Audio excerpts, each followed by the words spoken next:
I'm Candace Valenzuela. I just announced that I'm running for U.S. Congress at my campaign kickoff here at Cane Rosa in Carrollton. And I'm here with Chris from Moms Demand Action Denton. And we're going to talk a little bit about Moms Demand Action and some of the reasons that we do what we do. And now, we have an event, or you have an event coming up for Moms Demand? We do. So we are partnering with the Dallas group of Moms Demand Action. This is our National Gun Violence Awareness Weekend. And so tomorrow from 4 to 6 p.m. at Particulars Brewery down in Dallas, we are having our Wear Orange event. And this is an event where we are going to honor survivors of gun violence, and we are going to have many of our community partner organizations there to give people an opportunity to get involved with some of those community partners that have the same mission that we have to decrease gun violence in this country. Wow, and I'm really excited about that. I'm bending the kids and going to be present. This is Cleto. Hi, Cleto. He's got cake mouth because we had glue on our cake. Yes. Yes, do you have cake mouth? And this is Daniel. You do, Daniel. I see some. Hanging out in I'm the glad background. you had some cake. Yes. Yes. It was meant to be enjoyed. So one of the reasons I asked you to be here is that I feel really strongly about what you do. Actually, I think the very, very first protest I ever went to was in El Paso. I was about 15 years old, and a friend of mine died. So to backtrack a little bit. Growing up in El Paso, it wasn't very unusual for us to have large instances of PTSD. So I'm from a military family. I'm from several generations of military. Lots of people there because of Fort Bliss, and so PTSD was something that was a big thing. You have better access to guns than you do mental health care. If you ever try to navigate the VA, it is a special kind of hell. I don't wish on anyone, not especially the people who are defending our country. And in high school, one of my best friends, her father was very violent. There were times where he would just, for lack of a better word, he'd terrorize her family. The cops were called on him several times. He tried to put her face on a stove. They were in the process of getting a restraining order against him, her mom and her. And one day, I was actually supposed to be at the house. It was Palm Sunday. I wasn't there. My mom said I needed to clean my room or something. I didn't do, and he called and said that he was going over to kill them. He was going over to kill them, and he had a gun. And the day prior, me and my friend, we were out, and we were in ROTC, and we did this thing called orienteering. So we were like running up and down mountains, and she twisted her ankles. She couldn't get anywhere, and this is something I think about all of the time. And she called the police, and the operator said, just wait and see what happens. At that point, a domestic violence call was something like a priority for. If you know them for some reason, they thought that it was less of a priority to respond. And so that's what happened. And during the process of her waiting, I talked really briefly on the phone. She didn't really say that there was anything going on. And he came over. There was an altercation, and he shot her. And then as her mom was running across the street to get help, he shot her in the back, and she died in the parking lot. The driveway. And he screamed, "Look what you made me do!" And the neighbors were just watching in horror, and they couldn't help because they were afraid of him. He had a standoff with the police, and he eventually ended up killing himself.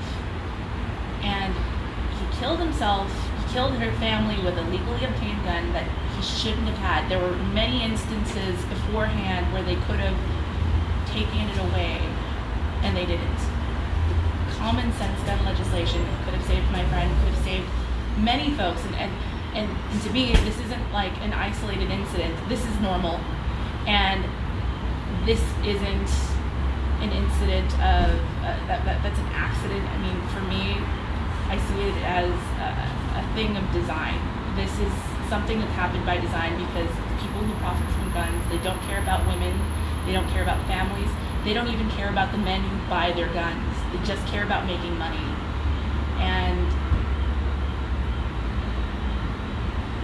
when I look at instances like Columbine was, when we were kids, that we were a part of the first generation of folks who had active shooter drills. And when I see the things that happen now, and there's so many to name, I can't even, I think back to that time when I was also a 15-year-old girl, crying over a 15-year-old girl who should not have been murdered, who should have been able to go and raise kids the way we were talking about raising our kids. And it really had an effect on me, so much so that I as I said, I had my first protest. We protested the city, in fact, because they wouldn't release the 911 tapes. They said that she was a minor and they were protecting her by not releasing the recordings. And our thoughts were that she was dead and they weren't protecting anyone but themselves. And we didn't have the money to sue to get those tapes, but Washington Post stepped in, NBC stepped in, and they made sure that their lawyers scared the living daylights out of the county, and we got access. And that's how we figured out how they excused what happened. So I say all this to say that I feel very strongly about what you do, and I want to help as much as I can. Chris, what brought you into this? So, the Sandy Hook shooting is what prompted the start of Moms Demand Action. Mm-hmm. It was started in the kitchen of Shannon Watts, who, after the Sandy Hook shooting, she just said, it's insanity. She tried to find an organization similar to Mothers Against Drunk Driving and was stunned when there wasn't one, so she said, I'm starting my own. And what really brought me into the organization was when the Parkland shooting happened last year. I had a daughter who was a junior in high school, and she came home from school that day, and she said to me, there was another school shooting today. No one's doing anything to change this. No one cares about the fact that we're afraid to go to school every day. And I thought to myself, I can't sit here and not do anything anymore. So I reached out and I found out that there was about to be a chapter started in Denton County for Moms Demand Action. And I said, okay. So that's what prompted me to get involved. Once I became involved with the organization, I was stunned to learn the statistics on gun violence. 100 people a day in this country die of gun violence. 2 out of every 3 of those are suicides.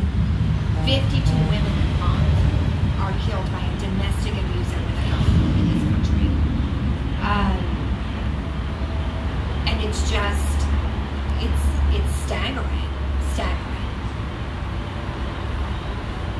I've just come to the point over the last year and a half of being involved in this organization of, I feel very strongly that inaction at this point, at the crisis that we're in, when 40,000 people a year in this country die from gun violence, is the same as saying, I'm against gun sense legislation. Inaction at this point is no better than saying, I'm against it. Right. Because our children deserve better. Everyone in this country deserves better. My daughter is at the top end of the first generation that grew up in active shooter drills. She was 10 years old when the Sandy Hook shooting happened, and she and my son, who's 8, have never known anything different in their schools. It's unacceptable and it's unnecessary, and we can do so much better. So that's why I keep fighting for this. It doesn't have to be like this. It just doesn't.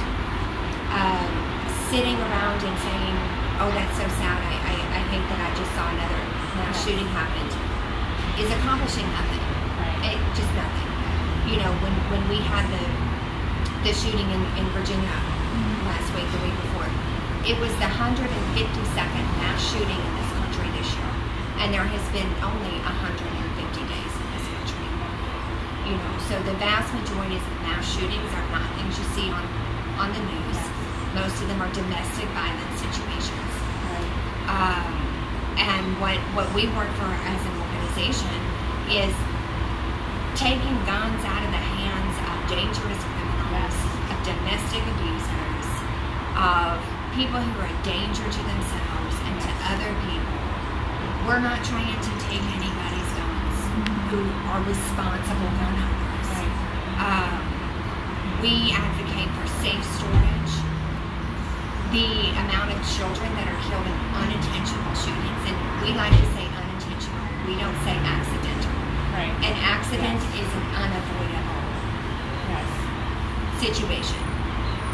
Unintentional shootings of children are completely avoidable. And just to clarify too, there are members of Moms Demand Action who are also actually gun owners, right? Absolutely. Right. Absolutely. We support the Second Amendment, and we want responsible gun ownership in this country. The leadership of the NRA is vested only in making money. That's their primary goal, is to make money. And it's really interesting to me because I know people who are card-carrying members, and even they're looking at the leadership and going, I'm not sure about what they're doing here. People who appreciate or think that the Second Amendment is very important are feeling like they're out of step with the NRA. Yes. I mean, very recently, just in the state of Texas, the TSRA, which is the Texas arm of the NRA, the Texas State Rifle Association, was given a $1 million grant by the legislature to promote gun safety storage. Their first order of agenda when they got that grant was to make sure that everyone knew that Moms Demand Action and Every Tongue, who's our parent organization, were not welcome to distribute the gun laws that they were given as part of this grant. So that right there kind of shows you their mentality is they're not interested in working with us. Right. Our motivation is to save lives. Right. And we would be more than happy to allow anybody to distribute a gun law that we had access to. So, I mean, they had boxes that marked on there, these are not for distribution by Moms Demand Action and Every Tongue for gun safety. So that kind of shows you where their motivation lies, because it's not about saving lives for them. And that's what it's about for us. That's the reason that we do this every day. It's not because we want to take people's guns away from them. It's because we want to stop 100 people a day in this country from dying from gun violence. And I appreciate the work you do, and as a mom who is also demanding action and also trying to act, it's a huge deal. And I mean, I know that you heard earlier, I mentioned that we had the Class Act, and hopefully it goes through the Senate. It's supposed to have some of our national security agencies coordinate with schools, help them develop disaster relief plans. And as someone who's gone through the process we went and we hired a security firm to assess our school district.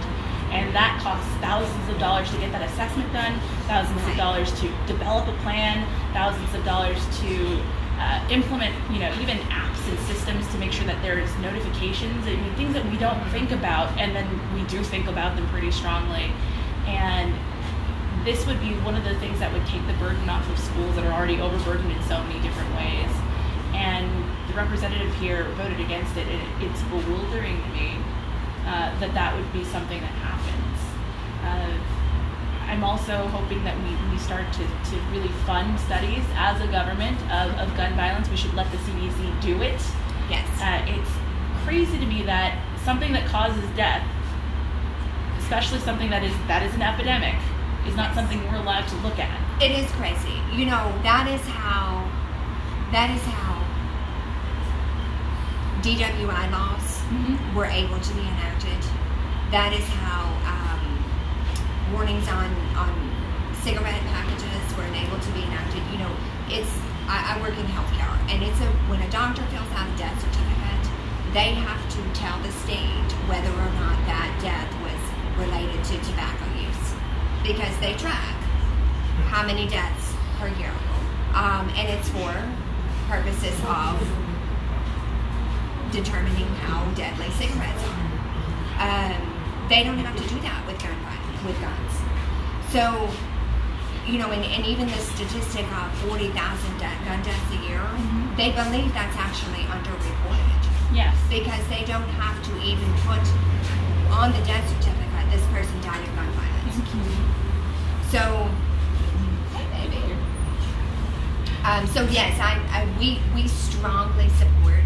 It's a public health crisis in this country, and it should be treated as a public health crisis.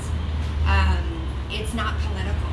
Right. It's become political, but gun violence is not a political issue.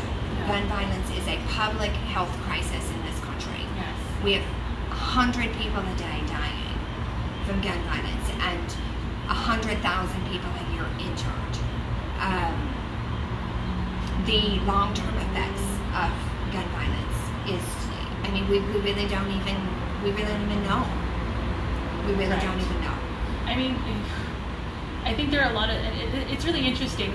There are a lot of things that we don't see because we're so used to it, and that's a problem. This shouldn't be normal, and this heightened level of gun violence shouldn't become normalized. Yeah. And we have to stop it before it does. Yes. And we already have a generation of children for whom it is normalized. And we're ready for that to change. Absolutely. Chris, he's hungry. He's also very Is charming. he ready to eat? He's ready to eat. Oh, you are so cute.